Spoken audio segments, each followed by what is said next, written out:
दोस्तों नमस्कार। हम करेंगे dual starter wiring. Dual starter में आप देख लीजिए क्या क्या सामान लगता है। एक यूज होता है पावर कॉन्टेक्टर। पावर कॉन्टेक्टर में ये 3 फेज पावर कॉन्टेक्टर है। इधर से 3 फेज इन होगा और इधर से आउट हो जाएगा 3 फेज, और साथ में इसकी कॉइल वोल्टेज है 220 वोल्ट AC। इधर फेज और न्यूट्रल यूज होता है। इसी के साथ में एक इसमें लगती है थर्मल ओवरलोड रिले। ये overload relay, thermal overload relay के इधर 3 टर्मिनल होते हैं और इधर से आउट हो जाता है, मोटर में चली जाती है। ये इसी के साथ में कनेक्ट होता है। इधर कॉन्टेक्टर के आउट में ये इस टाइप से लग जाता है और तीनों ये पॉइंट इसके इस तरह से टाइट कर लिए जाते हैं।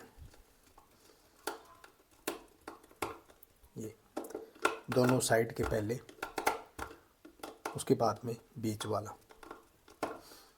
टाइट किया जाता है। दोस्तों ये हो गया। थर्मल ओवरलोड रिले का काम यही है। मोटर में सिंगल फेजिंग या फिर ओवरलोड चल रही है तब ये मोटर की प्रोटेक्शन के लिए यूज किया जाता है। इसके ये आउटपुट टर्मिनल है और ये 4 टर्मिनल इसके कंट्रोल के टर्मिनल है। इसके अलावा इसमें 2 पुश बटन यूज होते हैं। एक लाल पुश बटन जो कि मोटर को ऑफ करने के लिए, स्टार्टर को ऑफ करने के लिए यूज में लिया जाता है, ये होता है NC। एक ग्रीन पुश बटन जो कि मोटर को ऑन करने के लिए यूज में लिया जाता है, स्टार्टर को ऑन करने के लिए, ये होता है NO। बस इतना इसमें सामान यूज किया जाता है। 3 फेज MCB प्रोटेक्शन के लिए लगाई जाती है। सिंगल फेज MCB इसमें कंट्रोल पावर के लिए लगाई जाती है। अब आप ले लीजिए इस तरह की दोस्तों वायर को लगाना कहाँ है। ये इधर आप देख रहे हो थर्मल ओवरलोड रिले के इधर 4 टर्मिनल आपको दिखाई दे रहे होंगे। इधर NC है, इधर NO2। NC वाले 96 टर्मिनल पे इसको कनेक्ट कर दीजिए। ये यहाँ पे कनेक्ट हो गई। इस प्रकार से वायर के दूसरे सिरे को ऑफ पुश बटन के एक टर्मिनल पे कनेक्ट कर दीजिए। ये ऑफ रेड वाला पुश बटन है, यहाँ पे ला करके इस तरह से। बिल्कुल आसान तरीका कंट्रोल वायरिंग का, ड्यूल स्टार्टर बनाने का बिल्कुल आसान तरीका। इस तरह से लग जाने के बाद और वायर ले लीजिए। वायर का एक सिरा ऑफ पुश बटन के दूसरे पॉइंट पे लगा लीजिए। दोस्तों ये इस तरह से लगा दीजिए।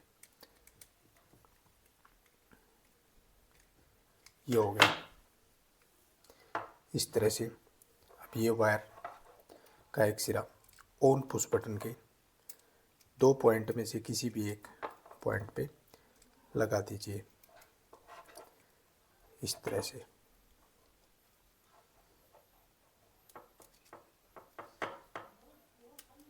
अब ये देखिए आप, एक प्रकार से ये दोनों पुश बटन अभी सीरीज में होते हुए आ रहे हैं। यहाँ से सीरीज ही चल रही है इस पुट पॉइंट टू पॉइंट। इसमें अब आप ले लीजिए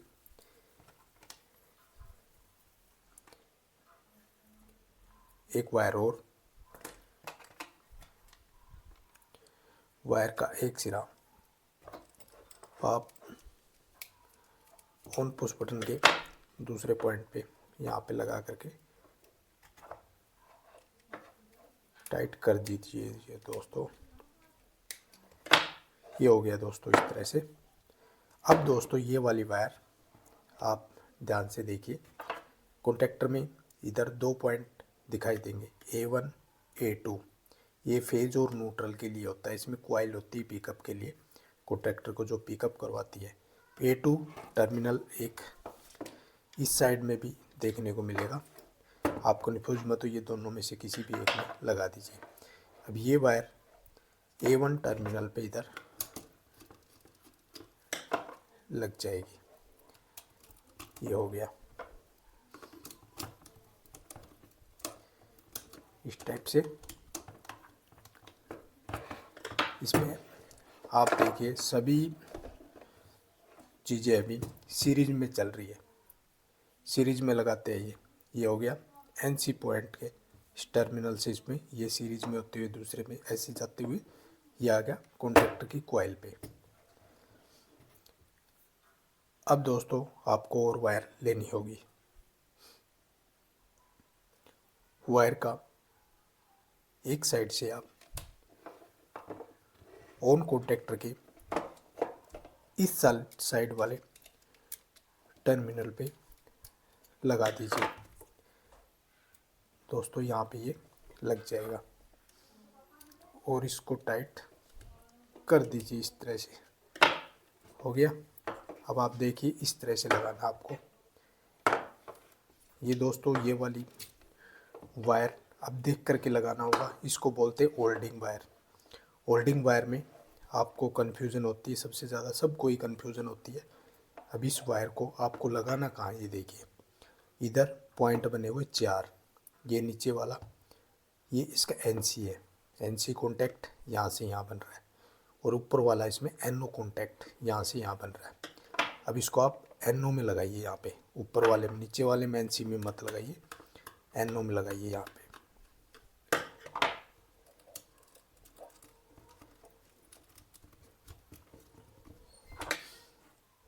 ये लग गया, ये लग गया दोस्तों। इस तरह से लग जाने के बाद एक वायर का लूप ले लीजिए इस तरह से, वायर का लूप।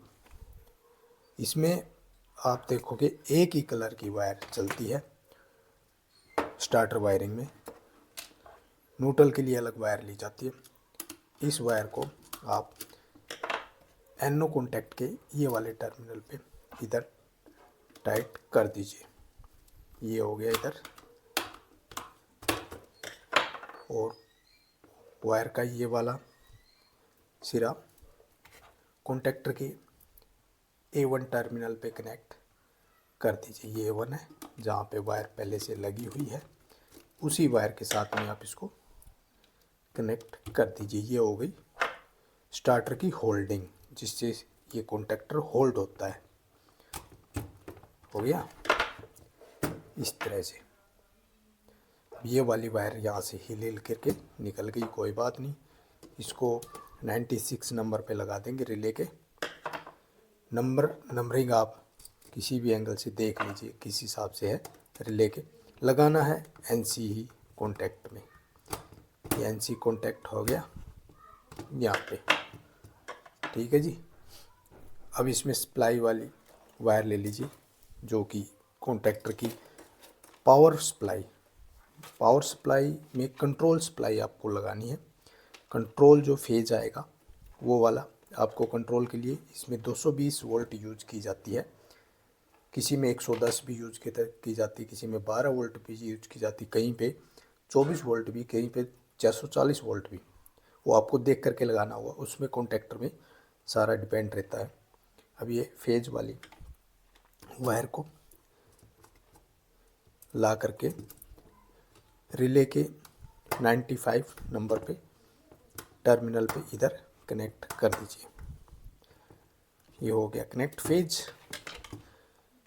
अब रह गया न्यूट्रल आप कॉन्टैक्टर के A2 टर्मिनल पे यहाँ पे लगा दीजिए। ये हो गया इस तरह से। थोड़ा लंबा वीडियो लेकिन आपको समझ में आए इसलिए हमने इसको इस तरह से बनाया है। ये देखिए हो गया, सभी वायरिंग इसकी कंप्लीट हो चुकी है दोस्तों। अभी स्टार्टर को चालू करने का टाइम आ चुका है। अभी ये आप देख रहे हो, ये इसकी कंट्रोल वायरिंग है। बनाया कैसे जाता है स्टार्टर। सप्लाई आप इसमें फेज और न्यूट्रल दे दीजिए, इसमें फेज और इसमें न्यूट्रल, और इसकी सप्लाई आप चालू कीजिए। चालू। ये दोस्तों स्टार्टर का ऑफ बटन है और ये वाला ऑन बटन है।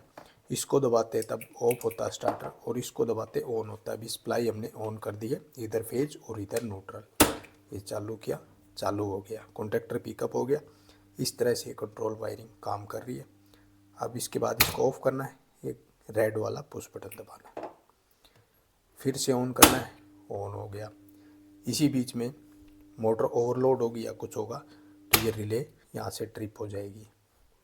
ये रिले का काम है। फिर से रिले को रीसेट किया, यहाँ से रीसेट हो गई। अब फिर से चालू कर दीजिए, चल पड़ा। बीच में पावर कट हो गई, स्टार्टर ऑफ हो गया, दोबारा पावर आएगी, पावर स्टार्टर ऑन नहीं होगा तब तक चालू नहीं करेंगे स्टार्टर की। ये इसी तरह से स्टार्टर काम करता है 3 फेज। ये हो गया, यहाँ से ऑफ कर दिया। तो दोस्तों ये थी ड्यूल स्टार्टर की वायरिंग। तो देखते रहिए, सीखते रहिए हमारा चैनल इलेक्ट्रिक गुरु। जय हिंद।